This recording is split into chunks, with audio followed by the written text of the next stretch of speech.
This was a wrongful conviction, but it didn't start with a crime. It started with a mother trying to save her child. Police told her, if you confess, your child goes home. So she lied. That lie became a confession. That confession became a conviction. And that conviction stole 30 years of her life. But here's what makes this case even worse.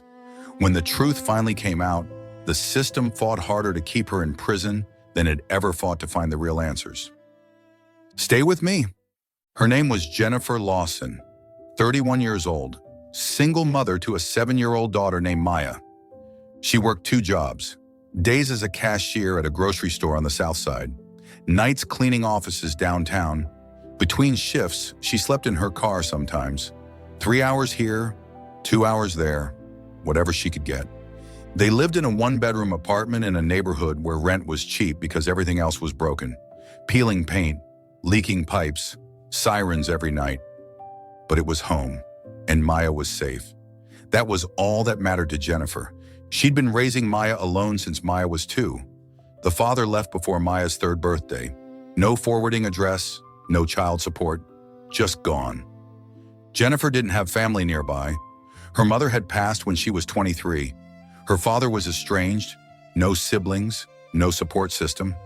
It was just her and Maya, against the world. On November 8, 2007, a fire broke out in the apartment building where Jennifer and Maya lived. The fire started in the unit directly below theirs. An elderly man named Harold Green lived there. 72 years old, widower, lived alone.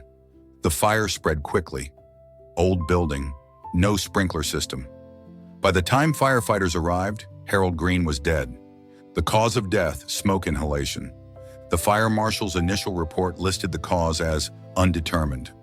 Could have been electrical, could have been a cigarette. The wiring in that building was 50 years old. But 3 days later, investigators decided it was arson. And 3 days after that, they decided Jennifer was responsible. Jennifer had complained about Harold Green before. 2 months prior, she'd called the landlord. Harold played his TV too loud, late at night. Maya couldn't sleep. Jennifer had to work early shifts. The landlord told her to deal with it. She'd knocked on Harold's door once, asked him politely to turn it down. He'd cursed at her, told her to mind her own business. That was it. One complaint to the landlord, one conversation at his door. But when investigators interviewed the landlord after the fire, he mentioned Jennifer's complaint. She had issues with him, the landlord said. To investigators, that became motive. Jennifer was also behind on rent, 2 months. The landlord had given her until the end of November to catch up or face eviction. After the fire destroyed the building, that debt disappeared. No building, no rent owed. To investigators, that became financial motive. They didn't see a struggling single mother working 2 jobs and barely surviving. They saw someone with motive. Jennifer was brought in for questioning on November 14th, 6 days after the fire. She thought it was routine. Everyone in the building had been interviewed. She assumed she was next in line. She went voluntarily, left Maya with a neighbor, told her daughter she'd be back in an hour. She arrived at the police station at 2 p.m. She didn't leave until 1:30 a.m. the next morning, nearly 12 hours. 2 detectives led the interview, both men, both in their 40s, both experienced in interrogations. Detective Morris and Detective Kane. Jennifer wasn't read her Miranda rights at first. She wasn't under arrest. This was just a conversation. That's what they told her. She sat in a small room, metal chair, metal table, fluorescent light, no windows, a camera in the corner. She asked if she could leave. They said yes, but then they'd have to bring Maya in for questioning instead. You don't want that, do you? Having your daughter down here, scaring her? She stayed. The interrogation started gently. Tell us about the night of the fire. Jennifer explained. She'd been at work, her second shift. She got the call around 9 p.m. that the building was on fire. She rushed home, found Maya standing outside with neighbors. The building was already engulfed. Where were you before your shift? Home with Maya. We had dinner. I helped her with homework. Then I left for work at 6:30. What time did the fire start? I don't know. I was at work. The fire started around 8 p.m. You sure you were at work? Yes. Can anyone confirm that? My supervisor. I clocked in at 7 o'clock. Detective Kane leaned forward. Here's the thing, Jennifer. We have a witness who saw you near the building at 7:45. This was a lie. There was no such witness. That's not possible. I was at work. So the witness is lying? I don't know. I wasn't there. The questioning continued. Hours passed. They circled back to the same questions. Where were you? What time? Are you sure? Jennifer's answers stayed consistent because they were true, but consistency became suspicion. You've got your story memorized, don't you? It's not a story, it's what happened. Around 7 p.m., 5 hours in, Detective Morris changed tactics. Jennifer, we need to talk about Maya. What about her? Where is she right now? With my neighbor. For how long? I don't know. I thought I'd be home by now. See, that's a problem. You're here. We're investigating you for a serious crime, and your daughter is with a neighbor who isn't family. Child services might need to get involved. Jennifer's stomach dropped. What? If we determine you're a danger to your child, we have an obligation to report it. She could be placed in temporary custody, foster care. I'm not a danger to my daughter. Then help us understand what happened. This was the pivot, the moment the interrogation became about Maya's safety, not the fire. We can make this go away, Detective Kane said, but we need your cooperation. I am cooperating. No, you're denying. There's a difference. By 11 p.m., Jennifer had been in that room for 9 hours. She was exhausted, disoriented. She hadn't eaten since lunch. She needed to use the bathroom but was afraid to ask again. She kept thinking about Maya, alone with the neighbor, scared, wondering where her mother was. Detective Morris sat across from her, voice softer now, almost kind. Jennifer, I'm a father. I understand. You didn't mean for this to happen. I didn't do anything. Sometimes things get out of hand. You were frustrated with Harold, the TV, the noise. Maybe you just wanted to scare him a little. Send a message. No, that's not. Maybe you didn't think it would spread. Old building, things happen fast. I didn't start any fire.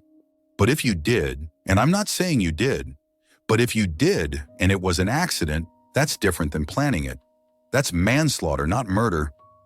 Big difference in sentencing. Jennifer's head was spinning. I want to go home. You can, soon as we clear this up, but right now Maya's safety is at risk. If you're arrested tonight, she goes into the system. You understand that? I didn't do anything. Detective Kane, harder voice. Then why are you still here? Innocent people don't sit in interrogation rooms for 9 hours unless they have something to hide. I'm here because you won't let me leave. We told you could leave, but then we'd have to pursue other avenues, including talking to Maya. Is that what you want? No, don't bring her into this. Detective Morris, gentle again. Then help us close this. Admit what happened. Accident or not. Just give us the truth, and Maya stays with you. This was the lie that broke her. The promise that confession meant she could go home to her daughter. At 1:15 a.m., Jennifer said the words they wanted to hear. Okay, maybe I did it. You did what? Started the fire. How? She didn't know. She hadn't done it, so she guessed. I don't know. Maybe I put something in his apartment. What did you put? I don't remember. Yes, you do. What did you use? She was so tired. Matches? Matches and what? I don't know. Paper. They fed her details. She agreed to all of them. Anything to end this. Anything to get back to Maya. By 1:30 a.m., they had a signed confession. She thought it was over. She thought she was going home. She was wrong. The confession became the centerpiece of the investigation. Everything else, the fire marshal's inconclusive report, the lack of physical evidence, the absence of witnesses, was ignored. Jennifer had confessed. That was enough. The confession was detailed. She'd said she entered Harold's apartment. She'd used matches and paper. She'd started a small fire and left. Never mind that she had no key to his apartment. Never mind that there was no evidence of forced entry. Never mind that the fire marshal never confirmed matches or paper as the ignition source. She'd confessed. The case was closed. The actual evidence in the case was thin. The fire marshal's final report listed the cause as undetermined, possibly electrical. No accelerants were found, no matches, no evidence of intentional ignition. Harold's apartment had faulty wiring. The building had documented electrical issues. The landlord had been cited twice for code violations. But none of that mattered. The confession outweighed everything. Jennifer's work records showed she'd clocked in at 7 p.m. and worked until 11:30 p.m. Security footage from the office building where she cleaned confirmed she was there. But the prosecution claimed she left work early, started the fire, and returned. The security footage didn't cover every entrance. It was a theory built on gaps, not evidence. Jennifer's trial began 14 months after her arrest. She was charged with second-degree murder and arson. The prosecution played her confession video. The jury watched a tired, desperate woman saying words that didn't match reality. "I started the fire. I used matches. I wanted him to stop." Her public defender tried to argue the confession was coerced, that Jennifer had been interrogated for 12 hours without sleep, without food, while her daughter was held over her head as leverage. But the judge ruled the confession admissible. Jennifer had been told she could leave. She'd signed a waiver. It was voluntary. The jury deliberated for 6 hours, guilty on both counts.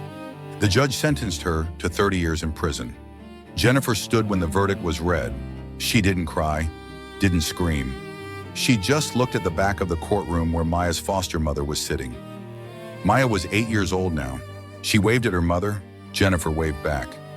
She wouldn't see her daughter outside of a prison visiting room for the next 3 decades. Prison was a nightmare Jennifer couldn't wake up from.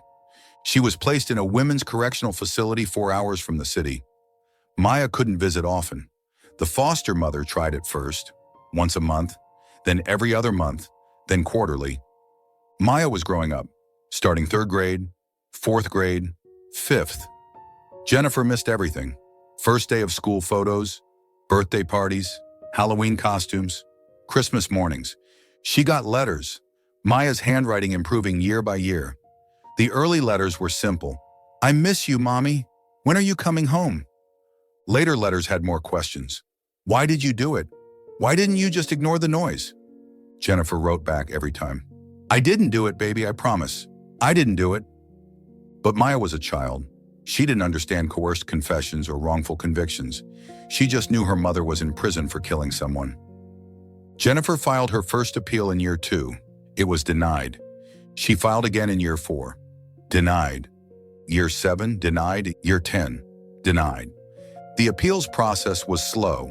Each one took years. Each one cost money she didn't have. Each one ended the same way. The confession was voluntary. The conviction stands. Her public defender from trial was long gone. She was on her own, filing motions from prison library books, learning legal language she'd never needed to know before. She wrote to innocence organizations. Most never responded. The ones that did said her case didn't meet their criteria. There was a confession. That made exoneration nearly impossible. During year 12, Jennifer stopped filing appeals. She'd spent a decade fighting, a decade hoping, and nothing had changed. She was 43 years old. Maya was 19, in college. They talked on the phone once a month. Maya called her Jennifer now. Not Mom, just Jennifer. Jennifer learned to survive prison the way everyone does. You make routines. You find small purposes. She worked in the kitchen, woke at 4:30 a.m., prepared meals for 2,000 women, cleaned industrial ovens, went back to her cell at 8 p.m.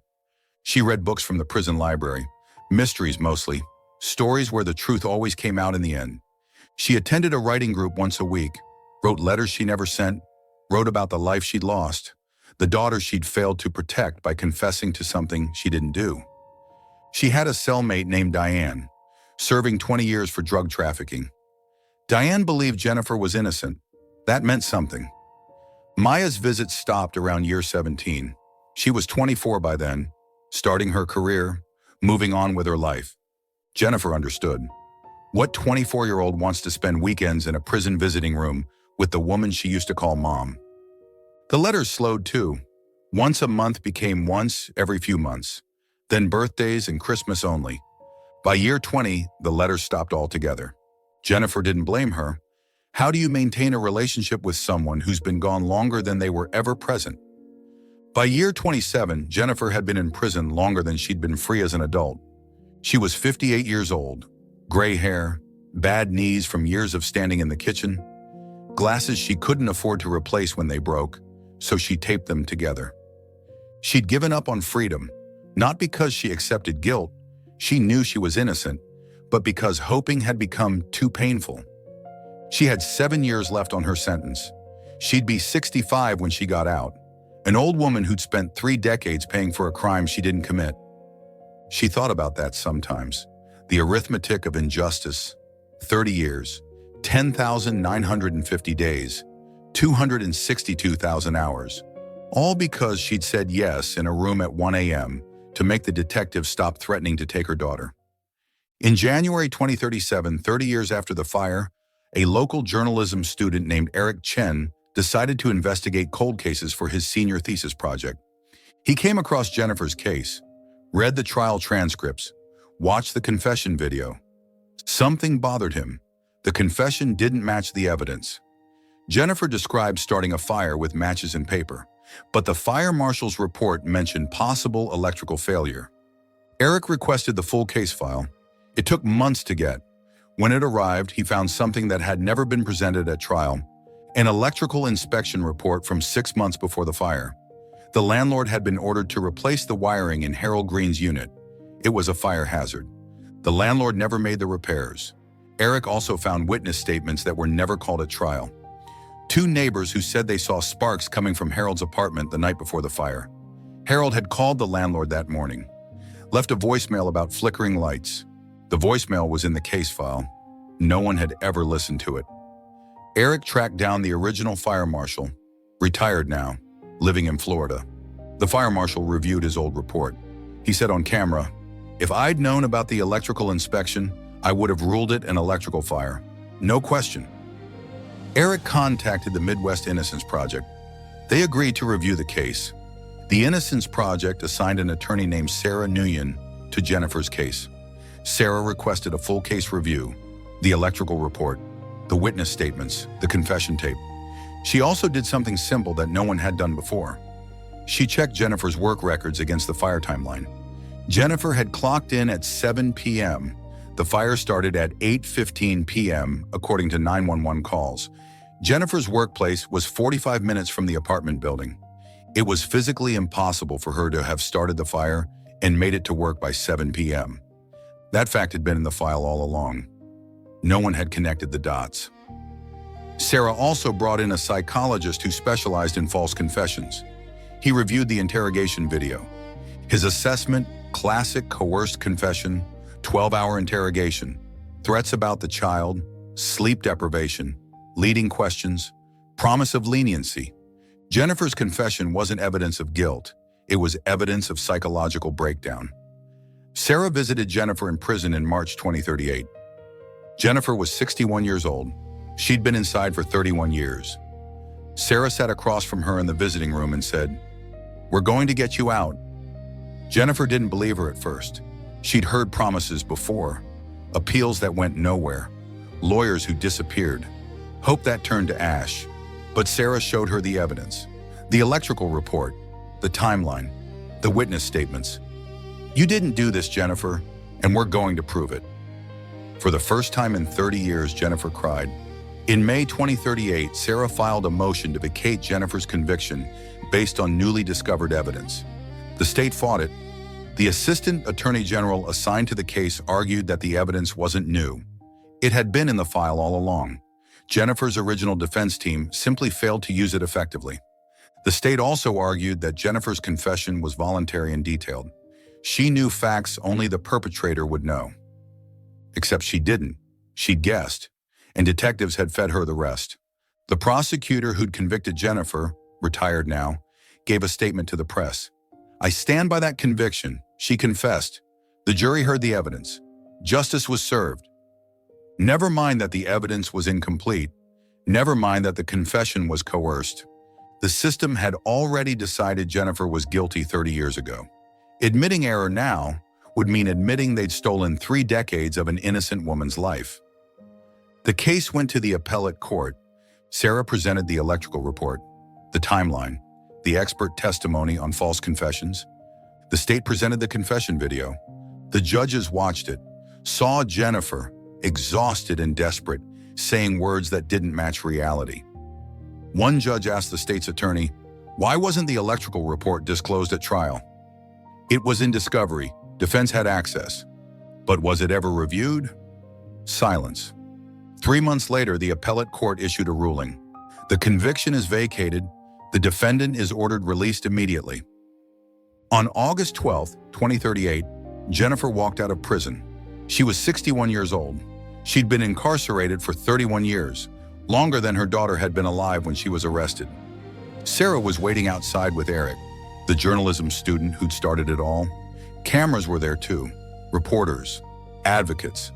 Someone asked Jennifer how she felt. She said, "I just want to see my daughter." Jennifer lives in a small apartment provided by a re-entry organization. She works part-time at a library. It's quiet. She likes quiet now. Maya reached out 3 weeks after Jennifer's release.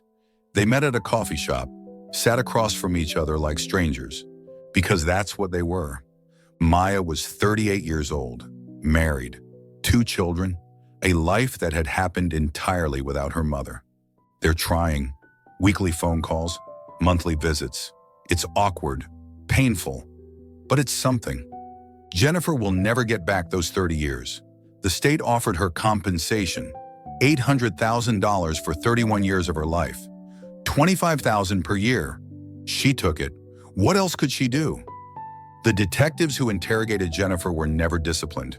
The tactics they used, threatening a mother with losing her child, are still legal in most states. The prosecutor who convicted her never apologized. The landlord who failed to fix the electrical wiring was never held accountable.